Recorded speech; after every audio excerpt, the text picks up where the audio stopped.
in biology classes, middle school and high school students, they are usually wanting to know so many things. They have so many questions. So in biology classes, we will be exploring various systems, various human systems like digestive system, the respiratory system, the circulatory system. And we will also look at how everything is connected with each other, like the magic of how the heart tirelessly pumps blood throughout the body, how the lungs are just quietly breathing.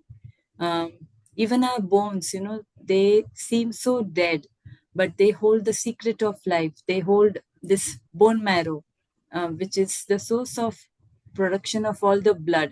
There will be so many stories, there will be drawings, we will be doing clay modeling, there'll be many, many questions that will keep coming.